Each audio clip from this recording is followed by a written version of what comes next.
আমি তো ডাকাতি করতে এসে তোমাকে দেখে নিজেই ডাকাতি হয়ে গেছি। তুমি অনেক সুন্দর, দেখতে অনেক সুন্দর। I like it. তোমাকে আমার ভালো লেগেছে। আপনার মতলবটা আসলে কি? আপনি এখানে ডাকাতি করতে আসছেন নাকি আমার প্রশংসা করতে আসছেন? যেটা মনে করো সেটা, কিন্তু তোমাকে যে আমার পছন্দ হয়েছে, তোমাকে আমার চাই চাই। মানে? হ্যাঁ, আরে আপন করে চাই। তোমার পাশে পঙ্গু স্বামী, সেই স্বামী তুমি অফিস এই সব কিছু ব্যবসা বাণিজ্য সামলাচ্ছ, কি লাভ?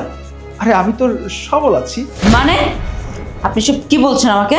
আপনি জানেন আমি এই অফিসের মালকিনের বউ? আচ্ছা, তোমার কি ইচ্ছা করে না স্বামীর একটু কোলে উঠতে? আসো দুজন মিলে দোল দোল দুলনি খেলা খেলি। দেখুন, আপনার যা খুশি আপনি বলেন, আমি আপনার সব কথা মাথা পেতে নেব, কিন্তু নেক্সট টাইম আমার হাজবেন্ডকে নিয়ে একটা কথাও বলবেন না, কারণ আমি আমার হাজবেন্ডকে অনেক ভালোবাসি। ও আচ্ছা তাই। আচ্ছা তাহলে দুটো শর্ত দিচ্ছি।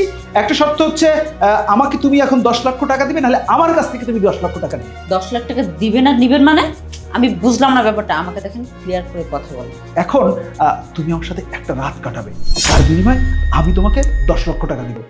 আর যদি না কাটাও তাহলে তুমি এখন এই মুহূর্তে তুমি আমাকে 10 লক্ষ টাকা দিবে। শুধু 10 লক্ষ টাকা না, আপনি চাইলে এই যে আমার অফিস দেখতে পাচ্ছেন না, আমার পুরো অফিস আপনি নিয়ে যেতে পারেন, কিন্তু আমি আমার ইজ্জত আপনাকে দেব না, কারণ আমি একজনে আসক্ত। আমার হাজবেন্ড সে পঙ্গু হোক আর যাই হোক, আমি তাকে আমার জীবনের চাইতে বেশি ভালোবাসি। আপনি কি মনে করছেন আপনি আমাকে মরার ভয় দেখাবেন, আমি সুস্থ করে আপনার সাথে বেড়ে চলে যাব? না, এত সহজ না।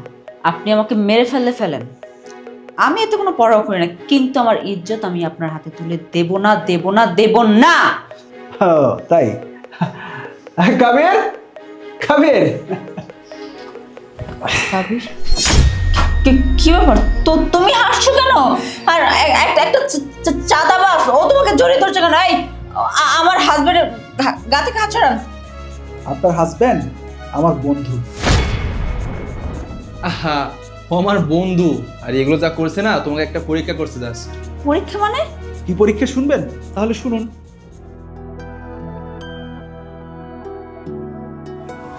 আরে কাবির, তুই তোর এই অবস্থা কেন? আর বলিস না বন্ধু, ওই কয়েক মাস আগে একটা বাইক অ্যাক্সিডেন্টে একটা পায়ের সমস্যা হয়, তারপর থেকে আমার অবস্থাটাই। কি বলিস তুই? আসলে বিদেশ থেকে এসে আমি তোর খোঁজ খবর নিতে পারিনি। তা তোর এই এত বড় ব্যবসা বাণিজ্য কে সামলাচ্ছে? কি আবার তোর ভাবি? কি বলিস? তোর স্ত্রী এই ব্যবসা বাণিজ্য সামলাচ্ছে? এটা কিভাবে সম্ভব?